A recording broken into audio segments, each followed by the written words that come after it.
Bienvenue dans ce nouveau format de l'association Team MAM. À l'heure où les images sont devenues inévitables, il était important pour nous de donner la parole à des acteurs de la performance et du sport. Aujourd'hui, ils sont le ciment de notre association. Nous avons le plaisir de recevoir Reschad de Gérus, Thomas Payen et Mathis Poulet. Quoi de mieux comme décor que la ligne droite des Hunaudières ?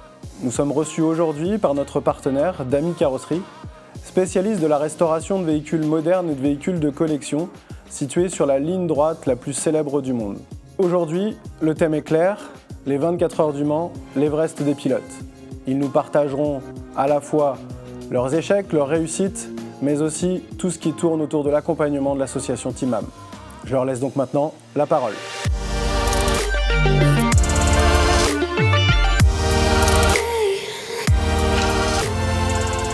Merci messieurs d'être là. Je vais vous laisser donc vous présenter, chacun à votre tour. Qui commence ? Ok, bon, je vais être le premier. Donc moi c'est Mathis Poulet, j'ai 21 ans, je suis pilote depuis plusieurs années en championnat européen d'endurance, en European Series cette année. Et je suis donc également au Team MAM depuis quelques années maintenant, depuis 2018. Donc ça fait plusieurs années que je me prépare avec eux et j'ai pour ambition de participer aux 24 heures du Mans dans les prochaines années et de pouvoir devenir pilote professionnel. Reschad ? Bonjour à tous, je m'appelle Reschad de Gérus, j'ai 21 ans, je suis aussi pilote automobile depuis pas mal d'années maintenant. J'ai participé aux 24 heures du Mans ces 3 dernières années, j'ai réussi à monter sur la 3e marche du podium l'année dernière avec l'équipe d'Export, donc c'était un bel accomplissement pour moi. Et je suis aussi partie du Team MAM depuis 2 ans et j'en suis très fier de l'accompagnement qui m'apporte et on va pouvoir approfondir tout ça dans ce podcast. Moi je suis Thomas Payen, je suis ostéopathe, je suis préparateur mental et je travaille en tant que ce qu'on appelle physio en fait auprès des teams de sport auto depuis une petite quinzaine d'années maintenant. Je connais très bien Reschad et Mathis depuis quelques années, on a eu l'occasion de travailler ensemble et actuellement je suis chez idexport avec lesquels je participerai aux 24 heures du Mans cette année. Merci messieurs. La thématique du jour de cet épisode, en tout cas, c'est les 24 heures, l'Everest des pilotes. Premier thème, Reschad, le lien personnel avec les 24 heures. Ton premier souvenir ou ce qui te passe par la tête quand on parle de 24 heures du Mans ? Les 24 heures du Mans, ça a toujours été une course incroyable, une course mythique. Je pense que chaque pilote a toujours voulu y participer. J'ai la chance d'avoir vécu au Mans depuis 2017 parce qu'il faut savoir que je suis originaire de l'île de la Réunion et que je suis venu m'installer au Mans pour pouvoir continuer ma scolarité à la FFSA Academy où j'ai rencontré Mathis d'ailleurs. Et donc j'ai commencé forcément je vis toujours à 5 minutes du circuit, donc j'entendais toujours les voitures quand ça roule sur le circuit. Et j'ai toujours rêvé de participer à cette course-là, qui est la course la plus mythique au monde, en tout cas pour moi.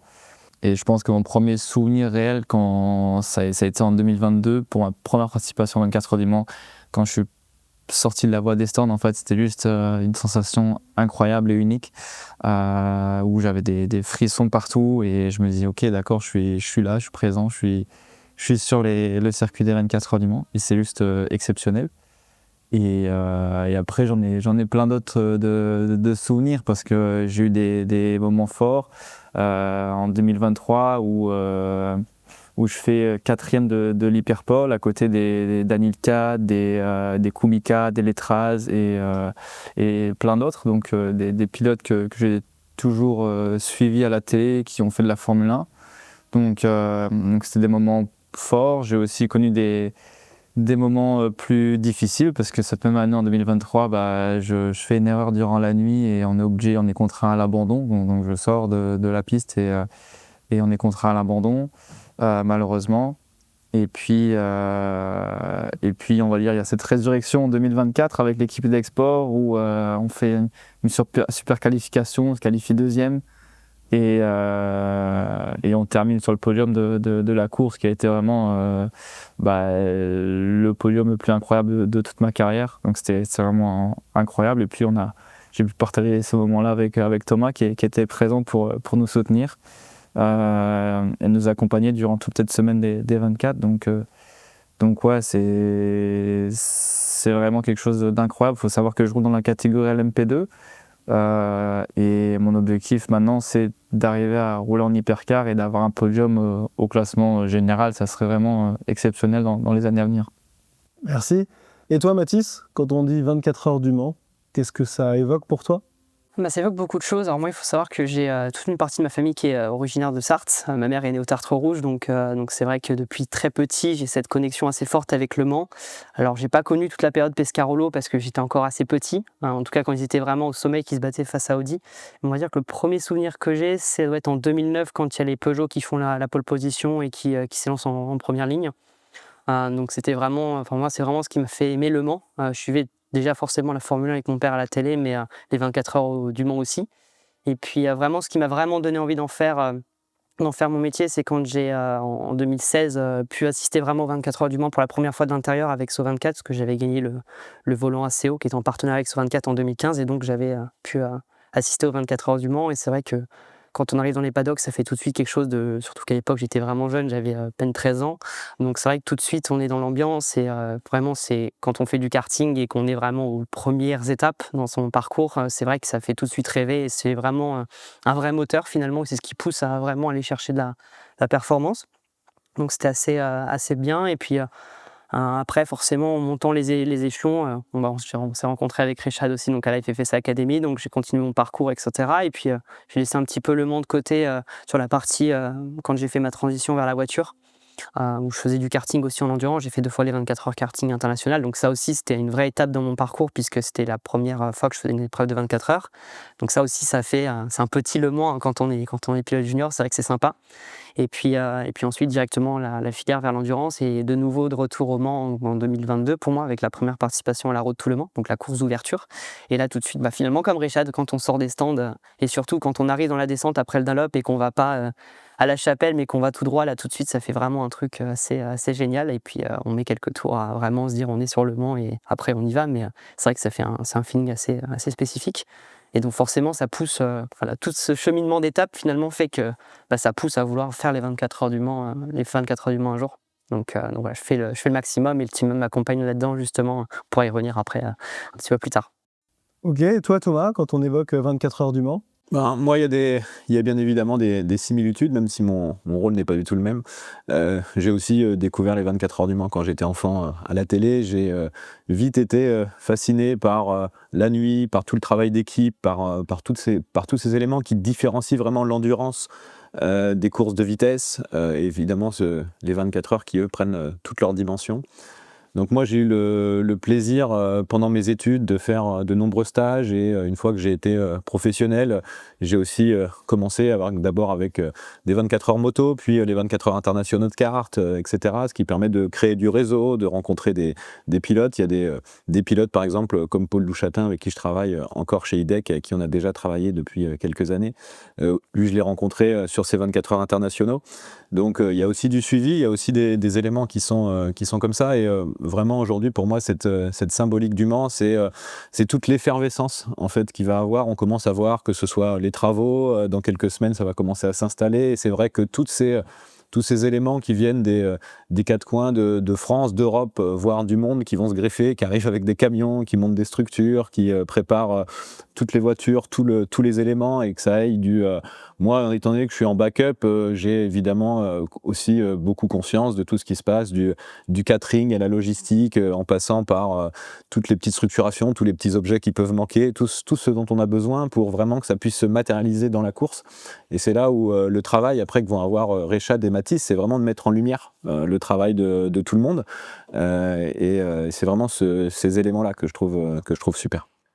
Justement, pour se préparer à une épreuve aussi mythique que les 24 heures du Mans, comment aujourd'hui vous abordez cette partie-là ? Mathis, aujourd'hui, une préparation d'un pilote automobile, alors que ce soit pour la course des 24 heures du Mans, parce que c'est une course qui est exigeante, on le sait pour les 24 heures, est-ce qu'il y a une préparation spécifique, ou est-ce que c'est la même préparation que pour les autres courses de la saison ? On va dire qu'il y a une préparation bien sûr assez importante. On va découper que la saison en plusieurs parties. Donc dans l'année, la partie hivernale, c'est vraiment la partie purement préparation foncière. C'est là où le gros du travail, on va dire, va être fait pour un pilote. Donc ça va être vraiment beaucoup de séances de renforcement musculaire, de musculation, de séances cardio aussi, pour vraiment être bien prêt. Et puis dans la saison, ça va être de l'entretien et on va travailler plus sur d'autres thématiques parce que c'est vrai que après dans la saison, on est un petit peu plus sollicité que la période hivernale qui est vraiment une période de préparation. Alors j'ai jamais fait les 24 heures du Mans, mais j'imagine qu'il y a une vraie préparation spécifique pour l'épreuve parce que il n'y a aucune autre épreuve, hormis d'autres épreuves de 24 heures qui sont pareilles que les 24 heures du Mans. Donc je sais que certains pilotes vont courir des fois à 2-3 heures du matin la nuit pour s'habituer justement à évoluer dans différents milieux. Les séances d'entraînement sont bien plus longues aussi parce que les pilotes, Henri Chad pourra m'en dire un peu plus, mais effectivement, tu restes 3 heures dans la voiture à peu près. Ça peut arriver, donc forcément, faut se préparer en conséquence. Et donc c'est vrai que c'est plus impactant, mais voilà, on va dire que moi, dans les catégories dans lesquelles je suis aujourd'hui, c'est de la préparation qui est assez linéaire toute la saison. Donc ça fait entre 4 et 5 séances de sport par semaine sur différentes thématiques, plus sur la partie salle de sport en semaine, plus cardio le week-end quand j'ai la possibilité d'avoir un peu plus de temps. Donc voilà, ça dépend en fonction vraiment des épreuves et du championnat qu'on prépare aussi finalement. Et toi justement, Réchad, préparation spécifique, toi qui as déjà participé aux 24 heures du Mans, il y a une préparation spécifique ? Je pense que Mathis il a déjà bien résumé la préparation globale d'un pilote à ce niveau-là. Après, c'est sûr que pour les 24 heures du Mans en particulier, on va passer pas mal de temps dans la voiture, on peut passer 2 heures, 3 heures dans la voiture, donc il faut réussir à avoir une endurance fondamentale bien construite, d'être bien bâtie à ce niveau-là. Donc moi, ça va passer par des entraînements, on va dire, cardio assez longs, mais à intensité faible, modérée. Donc je peux passer par exemple 3 heures sur un vélo, ou courir, ou nager, voilà, pour vraiment travailler cette endurance fondamentale-là, qui est super importante. Et en fait, ce qui est vraiment très dur à travailler, c'est le côté mental, la fatigue, qui est quelque chose où quand à 3 heures du matin, on vous réveille, quand Thomas vient vous réveiller pour vous dire comment t'es dans la voiture, là, il faut être prêt. Et faut être prêt à encaisser ça, faut être prêt à se réveiller correctement. Donc on a tout ce travail mental et de visualisation qu'on peut effectuer avec tout ce qui va être des blaze spots, donc des lumières qui s'allument et qu'on doit les éteindre le plus rapidement possible. Et faire ça aussi sur des durées assez longues, entre guillemets, pour pouvoir résister à cette fatigue du cerveau mental et rester concentré et réactif en fait, comme il le faut pour cette course-là. Après, c'est jamais évident. Je suis pas quelqu'un qui va me lever à 2 heures du matin pour aller courir parce que ça me plaît pas. Et puis chacun fait sa routine comme il le veut, mais en tout cas il y a toute cette préparation mentale qui est super importante et qu'il faut réussir à vraiment être bien accompagné là-dessus pour pouvoir résister à cette course-là qui est super demandante à ce niveau-là, et ce que les gens ne se rendent pas vraiment compte de l'extérieur. Je vais donc maintenant aborder un peu plus les choses avec toi, Thomas. On parle de 24 heures, forcément on parle de la gestion du sommeil, Réchad en parlait. Aujourd'hui, cette gestion du sommeil, comment on fait pour garder la lucidité ? Est-ce que ça vient de la préparation ? Est-ce qu'il y a une nutrition ? Enfin, dis-nous un peu plus sur toi qui as vécu ces 24 heures de l'intérieur. En fait, comme l'évoquent Mathis et Réchad, il y a des éléments spécifiques à chacun, il y a les habitudes un petit peu de chacun. Déjà, je dirais que ce qui est sûr, c'est que les pilotes, ils ont tous un grand sens de la responsabilité, ils savent où ils vont, ils savent ce qu'ils ont à faire. Donc ils ont évidemment leur petit désirata, puisque si Réchad il aime pas se lever à 2 heures du matin pour aller courir, il rechignera jamais à être réveillé à 2 heures du matin, même si c'est peut-être en avance ou quoi, pour partir dans la voiture. Il faut bien se rendre compte de la nécessité de la finesse du pilotage pendant ce temps-là, parce que derrière tout ça, c'est ce qui est difficile. Il est bien évident qu'ils vont se batailler pour gagner gagner des centièmes, des millièmes de seconde sur des tours, mais qu'une petite erreur, comme tu l'évoquais sur tes 24 de 2023, ça va tout changer. Et même si c'est léger, hein, même si c'est juste rater un freinage, et en fait, on va avoir perdu tout l'effort qui a été fait pendant ce temps-là. Donc c'est là où il va y avoir des limites. Donc bien évidemment, on anticipe sur ce qu'il faut manger, sur le fait d'aller dormir. On va bien travailler sur le fait aussi de se poser, parce qu'il y a vraiment plusieurs parties dans cette course des 24 heures du Mans. Je la découperai en 3 grands moments pour la partie spécifique course, c'est-à-dire qu'il y a l'après-départ à peu près jusqu'à la nuit, il y a la nuit et puis après il y a le petit matin. Ce qui peut être délicat, et notamment chez des pilotes qui ont peu d'expérience, voire qui sont sur leurs premières 24 heures, c'est l'euphorie qu'il peut y avoir au départ. C'est ne pas forcément comprendre qu'une fois que la course est partie, on est en course. Donc il y a des invités, des partenaires, des amis qui sont là, mais il faut savoir peut-être s'isoler en avance pour prendre le temps, parce que si on est 3e pilote, en fait, ils vont pas partir tout de suite, hein, ils vont partir qu'en début de soirée. Et il faut mettre aussi à profit ce temps-là. Donc là, c'est les discussions en amont, c'est les rapports qu'on va avoir avec eux aussi pour driver, briefer, équilibrer pour que ce soit le plus confortable possible, anticiper ce qu'ils ont envie de manger, ce qu'ils voudraient peut-être mieux manger que d'autres choses, etc. Tout le travail mental sur la confiance d'une manière générale, en fonction de comment ça se passe, parce que la semaine d'avant-course est aussi très fatigante. Donc là, il faut essayer de ne pas accumuler de fatigue, mais elle peut être aussi stressante en fonction des réglages que peuvent être trouvés sur la voiture, de comment ça se passe pendant les essais, etc., etc. Et puis après, quand la course démarre, là, tout est remis à zéro, hein. On peut avoir fait une super semaine de prépa et avoir la pole. Ça ne veut pas dire que la course va se passer de manière linéaire. D'ailleurs, elle ne se passe jamais de manière linéaire, le 24 heures du Mans. C'est ça aussi qui est intéressant, c'est-à-dire qu'on anticipe, on prépare, on essaye de tout gérer. Et puis après, une fois que c'est parti, c'est parti, et puis là, tout peut bouger. Et puis je dirais que pour revenir juste sur la partie prépa physique, il y a aussi tout un élément qui va être sur la spécificité et d'aller chercher plus loin le confort. On l'a travaillé, hein, notamment on avait eu l'occasion avec Rechad de travailler sur ces petits points, parce que pour le championnat d'Europe, sur lequel on était l'an dernier avec Rechad, et on est toujours, même si aujourd'hui on n'est plus dans la même équipe, la course elle dure 4 heures avec 3 pilotes. Et comme je le disais, un pilote peut passer 3 heures dans la voiture aujourd'hui. Donc forcément, les temps sont plus longs. Donc la petite gêne positionnelle, l'épaule qui tire un peu, le genou qui gêne, etc. Ça va prendre une autre ampleur. Donc c'est aussi ce qu'on fait dans cette partie un peu plus spécifique Le Mans, c'est d'aller corriger ça pour que ce soit beaucoup plus simple. Et sachant qu'il y a un exercice, et je vais profiter du moment aussi pour en discuter, qui est peut-être un peu sous-estimé, mais qui est de rouler sous safety car. Puisque au Mans, c'est quand même très fréquent. Il me semble que de toute l'histoire du Mans, il n'y a pas d'arrêt, hein. On va se mettre sous safety, même si c'est pendant des heures. Et ça peut être un exercice, notamment pour des spectateurs, qui est sous-estimé. Pourtant, c'est extrêmement difficile pour les pilotes, parce que les voitures, elles ne roulent pas vite, donc elles ne sont pas chaudes. Il y a souvent des conditions qui sont pluvieuses, donc on ne voit pas grand-chose, etc., etc. Et c'est un moment où il faut pouvoir garder sa place. Il y a des pilotes, ça arrive, il va y avoir un safety, ils vont prendre leur relais, ils vont faire tout leur relais sous safety car, ils vont passer tout le temps à rouler peu vite, mais leur travail est hyper important. On l'a connu d'ailleurs l'année dernière en 2024. Et ça a permis d'être sur le podium, et sans ce passage safety car bien long, c'est compliqué. Et là, le mental d'un pilote et sa résistance, elle est compliquée. On l'a vu avec certaines images l'an dernier de pilotes qui sont arrosés d'eau, qui finissent complètement trempés. On l'a eu aussi chez nous. C'est un exercice qui est pour moi l'un des plus difficiles en fait, et certainement le plus sous-estimé. Absolument. Je veux juste rebondir sur quelque chose que tu disais sur la gestion en fait du pilote entre le départ et du coup le moment où il va prendre le relais, où il faut pas trop, faut réussir à pas s'épuiser, à garder du temps pour soi. Mais au final, c'est pendant toute la semaine des 24, parce qu'on est pendant toute une semaine en fait sur le circuit, et on peut vite se laisser emporter par l'euphorie de la course, parce que du coup on a les journées de test le mardi, le mercredi, le mercredi et le jeudi, où ça finit aussi très tard le soir parce qu'on a des free practice de nuit. Le lendemain, on revient assez tôt sur le circuit, toujours pour débriefer, pour bosser, pour préparer les séances à venir.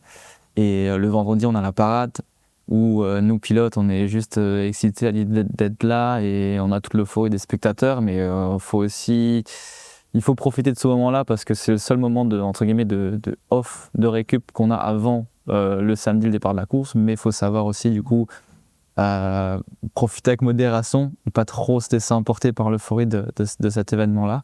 Donc c'est vraiment particulier et tu vois, j'ai vraiment appris durant ces dernières années, pendant toutes ces participations 24 heures du Mans, à bien le gérer.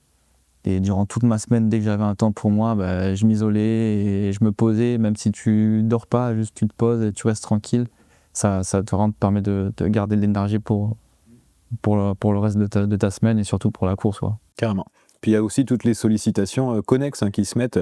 On l'a eu par exemple l'an dernier avec du reportage télé en direct qui doit s'installer. Donc nous, on va essayer, c'est-à-dire quand je dis nous, c'est vraiment toutes les personnes du team qui se jouent là-dessus, d'essayer de mettre un tampon entre le planning du pilote et les nécessités, donc pour anticiper au mieux, pour briefer au mieux, pour que tout se passe le plus simplement possible.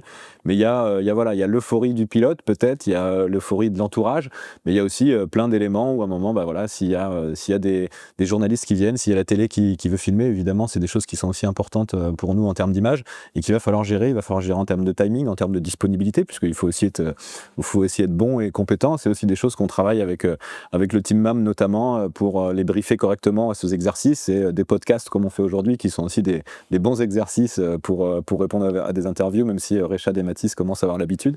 Donc il y a vraiment tout ça qui va se greffer. Derrière une voiture qui doit bien rouler et un pilote qui doit savoir bien la mener, il y a quand même tous ces éléments autour qui prennent une importance qui est quand même énorme et qui peut être encore une fois sous-estimé quand on regarde ça de l'extérieur et pourtant nous qui sommes à l'intérieur c'est très très important.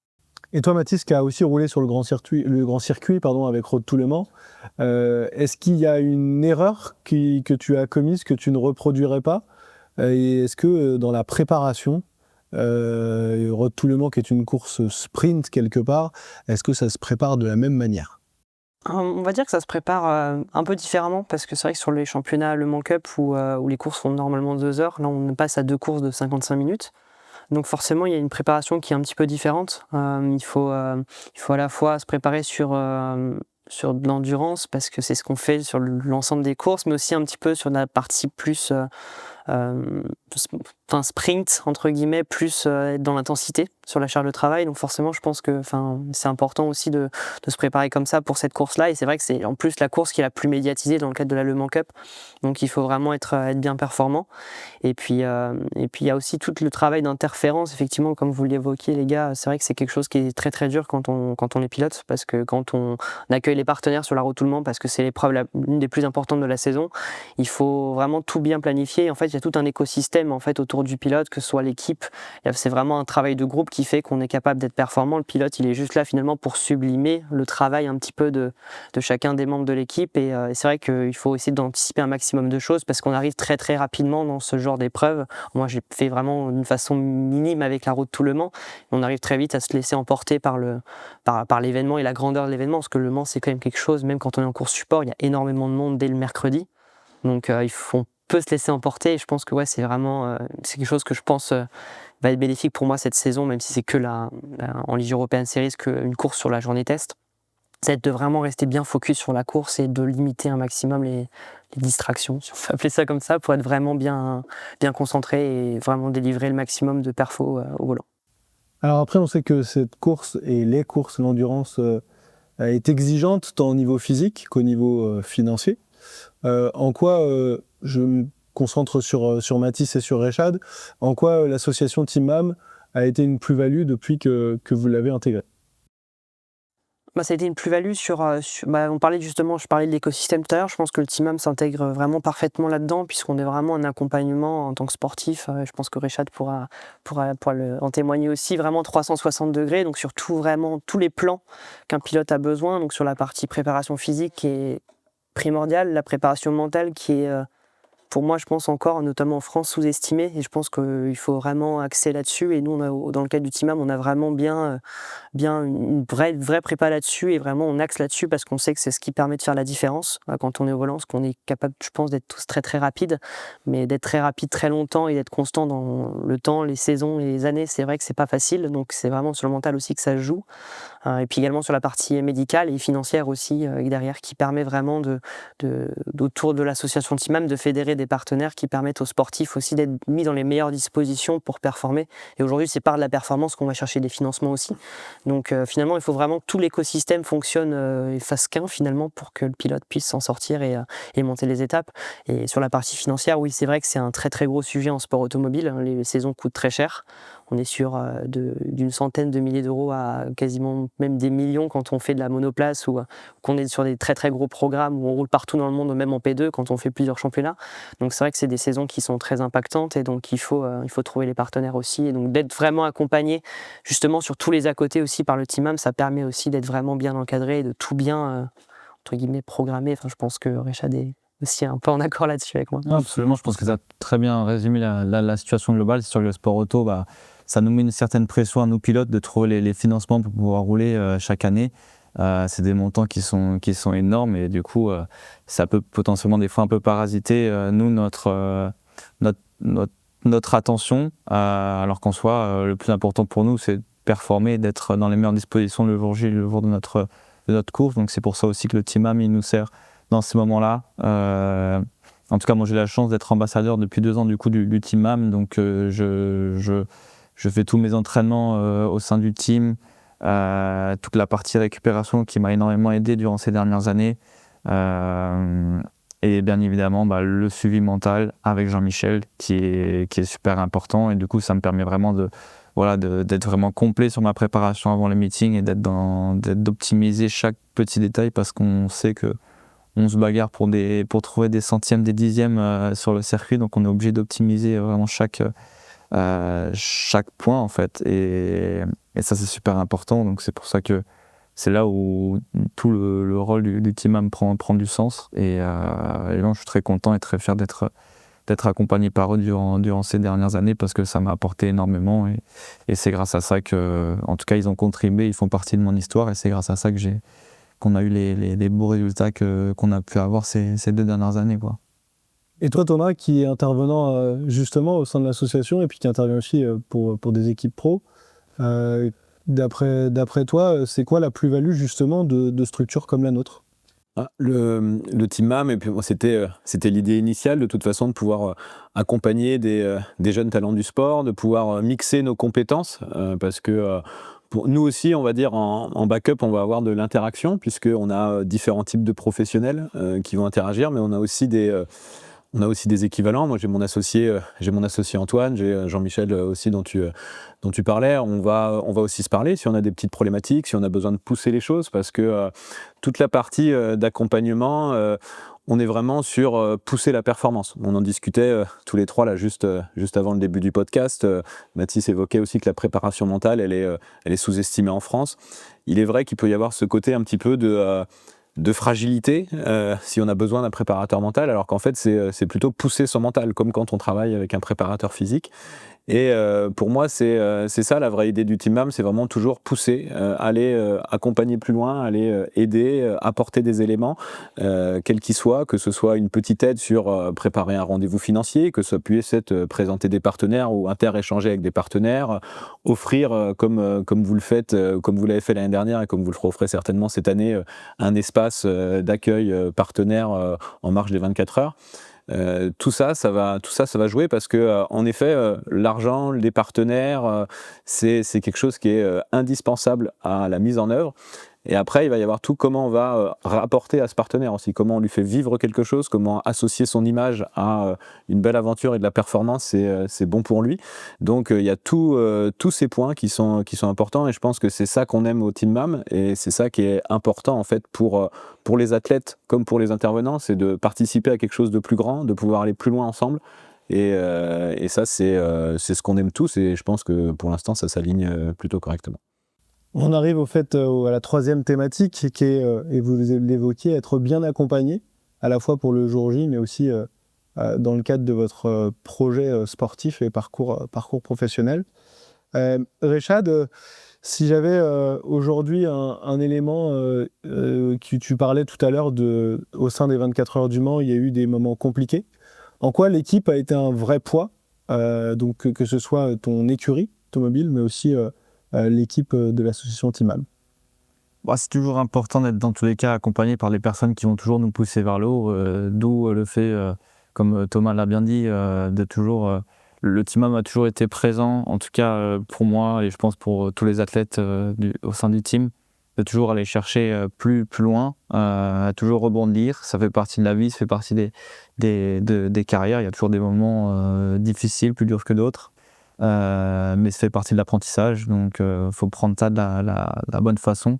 Et il faut toujours réussir à rebondir, à repousser nos limites à chaque fois. Donc ça a toujours été un atout pour moi d'avoir des personnes comme Thomas, comme Antoine, comme Jean-Michel autour de moi pour du coup me pousser et me rebooster dans les moments plus durs qui peuvent arriver, on va dire. Et bien évidemment, toute l'équipe qu'on a autour de soi, nos proches, notre famille et même les personnes au sein de l'équipe, c'est toujours plus plaisant et plus entre guillemets facile de rebondir quand on a des personnes bienveillantes autour de nous. Et je pense que le Team MAM, il regroupe bien cette philosophie-là et cette sainteté, on va dire, mentale qui permet à l'athlète de s'améliorer dans n'importe quelle circonstance, quoi. Et toi, Mathis, tu as un souvenir où l'équipe t'a permis justement de surmonter un moment difficile? Oui, c'est très récent. Typiquement, là, il y a quelques semaines, avec la première course qui s'était très mal passée à Barcelone. C'est vrai que l'avantage, la vraie force du Team AM, c'est aussi tout le collectif. Effectivement, on en parlait tout à l'heure de cet écosystème, mais on y revient finalement toujours parce que c'est vraiment le fondement, je pense, du sport automobile et le fait que la performance se fait en groupe. C'est que finalement, chacun des intervenants au Team AM se connaît vraiment très bien, travaille très bien ensemble. Et ça aussi, c'est quelque chose, c'est une vraie force quand on est dans des moments plus difficiles. C'est vraiment, c'est pas une bouée de sauvetage, mais on va dire, on a quelque chose à quoi se raccrocher. Et surtout, on peut échanger avec l'ensemble des intervenants et des personnes qui font le Team AM justement. Et donc c'est super important parce que dans ces moments-là, on a besoin de voir des gens familiers et puis surtout d'avoir des gens de confiance. Parce que souvent, quand on est un peu dans le creux de la vague, si je peux dire ça comme ça, c'est qu'on est souvent en grosse manque de confiance, et d'être avec justement des personnes qui en redonnent, c'est super important et ça permet vraiment de rebondir. Parce qu'un sportif, de toute façon, il n'est jamais au top tout le temps. Il y a toujours des moments où ça tombe, et souvent quand ça tombe très bas, c'est là où il faut remonter très vite. Et donc, je pense que c'est un vrai accompagnement, et le fait que justement tout le monde au Team AM également communique en permanence, finalement, tous les préparateurs échangent les infos, c'est une vraie force aussi parce que il n'y a rien de pire que l'inaction et le fait de perdre du temps dans les prises de décision. Et je pense que c'est une vraie force aussi du Team AM, du fait que tout le monde soit vraiment ultra connecté, ultra soudé. Ça permet d'être encore plus efficace quand il faut rebondir. Ouais, puis comme vous l'évoquez, de toute façon, quand on a beaucoup d'ambition, il y a forcément des moments où il va y avoir des difficultés, des problèmes, puisqu'on va chercher la limite, pousser un petit peu plus loin. Et ces milieux, notamment le sport auto, qui est très exigeant avec plein d'éléments. On parlait de la finance, on parlait du risque d'accident, on parlait de toute la préparation, tout ça. Donc il y aura toujours des couacs, il y aura toujours des difficultés. Nous, on le sait, on a un petit peu plus d'années d'expérience que Rechad et Mathis, même si on ne va pas fonctionner tout à fait aux mêmes échelles. Mais donc pour nous, quand il y a des difficultés, alors des fois on a pu les voir venir depuis un certain temps, et puis vous aussi, de toute façon ça nous tombe pas toujours du jour au lendemain dessus, mais ça fait partie du chemin. C'est aussi parce qu'il y a ces moments difficiles que ça rend les réussites plus belles et plus marquantes. Donc il y a tous ces éléments, et c'est ça qui est bien, et je pense que c'est ça qui, dans la partie collective dont tu parlais, ça va être le moteur commun de tout le monde en fait, c'est de se serrer les coudes, c'est d'aller de l'avant, de ne pas perdre le focus sur les objectifs de tout le monde qui en général sont le même, c'est-à-dire que le résultat soit le meilleur possible. Et la confiance qu'on arrive à créer au fil du temps, puisque ça commence par une rencontre, des premiers échanges, il faut que ça se passe bien, il faut que ça s'équilibre, et il faut qu'on puisse avoir une vraie relation franche. Il est important pour moi que les pilotes, les gens d'une manière générale avec qui je travaille, soient en situation de confiance, en situation de soutien. Il ne faut pas non plus faire des fausses promesses ou leur caresser simplement la tête, parce que quand il y a des problèmes, il y a des vrais problèmes. Il y a le droit d'être insatisfait, il y a le droit d'être touché par ce qui se passe, mais il va falloir, comme tu le dis, remonter, reprendre le focus, se remettre sur ses objectifs et savoir que voilà, les difficultés, ça fait aussi partie du chemin. Un mot pour conclure. Aujourd'hui, si vous deviez évoquer les 24 heures du Mans qui approchent, comment vous décririez cette course à un novice qui n'a jamais vécu les 24 heures? Ça va être excitant. Non, c'est dans tous les cas, vivre les 24 heures du Mans, c'est toujours quelque chose d'incroyable. C'est une atmosphère, c'est des sensations. C'est vivre 24 heures 24 heures qui vont passer pendant une année, juste extraordinaire, avoir des voitures tournées, et se battre en fait pour gagner une course. Dans différentes circonstances, avec les aléas de la course, avec potentiellement les aléas météo. Il peut pleuvoir, il peut faire beau. C'est une course qui est palpitante, avec toujours des rebondissements, comme on discutait tout à l'heure. Il peut y avoir des safety cars qui avancent la course à peut-être 2 heures de l'arrivée. Donc ça devient un sprint au final pour la fin de course. Donc c'est 24 heures qui a toujours ses rebondissements, et l'ayant vécu déjà en tant que pilote et aussi également en tant que spectateur, c'est quelque chose qui est inoubliable, quoi. C'est des émotions qu'on ressent et qui sont assez qui nous prennent vraiment quand on aime vraiment ça et qu'on est passionné. Donc ouais, excitante serait le meilleur mot que je pourrais donner. Toi, Mathis? Un peu dans le même style, moi je dirais sensationnel, parce que c'est vrai que la course des 24 heures du Mans, déjà pour moi c'est la plus belle course du monde, ça il n'y a pas de débat. C'est comme le disait Richard, c'est vraiment une course où tout peut se passer en fait. Il y a des conditions climatiques, déjà sur le circuit il peut y avoir différents types de météo à différents endroits, donc ça c'est génial. Ça met vraiment beaucoup de piment à la course, et puis c'est surtout en fait le dépassement permanent. En fait, les pilotes vont être en permanence en lutte contre eux-mêmes, et puis les machines aussi. Donc c'est vrai que en fait tout est poussé à l'extrême, et c'est ce qui m'a fait vraiment aimer cette course. C'est le côté dépassement de soi en permanence, pas sur 1 minute mais sur 24 heures. Et ça c'est vrai que c'est quelque chose qui est assez beau. Et puis oui, c'est une atmosphère qui est juste géante. Moi, ma mère, qui n'est pas du tout dans le sport auto à la base et qui n'est pas du tout passionnée, j'ai réussi à la saisir avec cette course-là, justement, parce que c'est une course qui va au-delà des passions et qui va vraiment, qui touche à la fois les passionnés, mais qui touche aussi les gens qui voient que la course, au-delà de la course, finalement, c'est vraiment le dépassement de soi en permanence. Et je trouve ça vraiment, vraiment beau comme épreuve. Et toi, Thomas? Moi, je vais rejoindre tout à fait les propos de Rechad et de Mathis là-dessus. L'intensité, la fatigue, le temps. Là, aujourd'hui, on a l'impression que c'est encore un petit peu dans longtemps, même si c'est déjà demain. Quand on commence la semaine de course, il y a du temps, il y a beaucoup de choses à faire, et puis au final, ça passe très très vite. Et puis presque d'un coup, c'est fini. C'est des semaines où il y a de la fatigue, de la tension, de l'émotion, des larmes de joie, ou des fois des larmes de tristesse quand ça se passe un petit peu moins bien. Mais c'est vraiment toute cette émulation globale que moi je trouve complètement incroyable. Évidemment, on va se pousser en nos retranchements parce que voilà, encore une fois, il y a de la fatigue, il y a la nuit, il y a la pluie. La pluie, c'est chiant sur la piste, mais c'est aussi chiant quand on est dans les paddocks et qu'il faut pas que tout soit trempé, qu'il faut que les affaires restent sèches. Il y a plein de petits enjeux, il y a plein de petites choses qui prennent une importance beaucoup plus impactante sur des courses comme ça. Et c'est vraiment tout cet esprit collectif, toute cette énergie globale qui tire sur la durée, et puis qui va aller jusqu'à la fin. Et puis après, voilà, on range tout ce vide, et puis on reviendra l'année prochaine, et ça c'est génial. Et le mot de la fin, comment vous symboliseriez le Team MAM? Un mot, et soyez innovants chacun.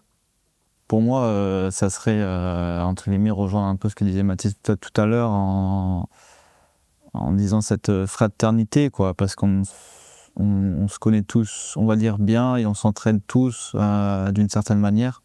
Donc pour moi, ça correspondrait bien au Team MAM. Moi, je dirais hyper performance. Ok. Parce que c'est, je pense, le mot que j'ai le plus entendu de la bouche de Jean-Michel en prépa mentale, et je pense que ça représente bien le Team MAM, c'est-à-dire que voilà, on est tous unis pour aller chercher vraiment le dépassement de soi, comme tu disais, Thomas. C'est vrai que c'est la valeur la plus fondamentale, et voilà, on cherche tous à surperformer et être le plus performant possible, et être le meilleur dans sa discipline. Et je pense que on pousse tous dans cet objectif-là, que ce soit les préparateurs, le staff, les bénévoles, tout le monde au sein du Team Mam, mais vraiment cet objectif-là est animé par ça. Et ça, c'est beau à voir quand on est dedans. Et je pense que c'est ce qui permet aussi aux sportifs d'avoir ce petit truc en plus sur le meeting pour aller vraiment unlocker la petite chose qui fera que ça permettra d'être devant, quoi. Donc c'est vraiment top. C'est difficile de le résumer en un mot, surtout que je pense que le mélange de la fraternité, d'être ensemble, de l'hyper-performance, elle est quand même très présente. Je pense que si je devais choisir un mot à ce moment-là, derrière ces deux-là, je choisirais l'efficacité. Puisque l'idée au Team Mam, c'est toujours d'être efficace, que ce soit dans l'humain, que ce soit dans la performance ou la technique, et de faire en sorte que vraiment on soit le plus efficient possible pour que le minimum d'efforts nous donne le maximum de résultats, même si en général c'est plutôt le maximum d'efforts qui vont essayer de nous donner un résultat. Mais voilà, si on veut le résumer en un mot, on va être vraiment sur cette efficacité qui me paraît être essentielle. Je vous remercie pour la présence sur le premier épisode, un format un peu particulier. C'est cool de vous être prêté au jeu. Et puis, le prochain épisode abordera une thématique encore plus importante et différente, qui est l'olympisme, et ce qui se cache derrière un projet olympique, et en l'occurrence un projet paralympique. Merci de votre présence, merci à l'accueil d'Ami Carrosserie, qui nous a permis d'être au pied de cette fameuse ligne droite qui va vous être chère d'ici quelques semaines et sur lesquelles vous allez passer un bon moment. On vous suit sur les réseaux, que ce soit Rechad, Mathis, et puis on regardera vos différentes performances sur vos compétitions. Merci. Merci. Merci.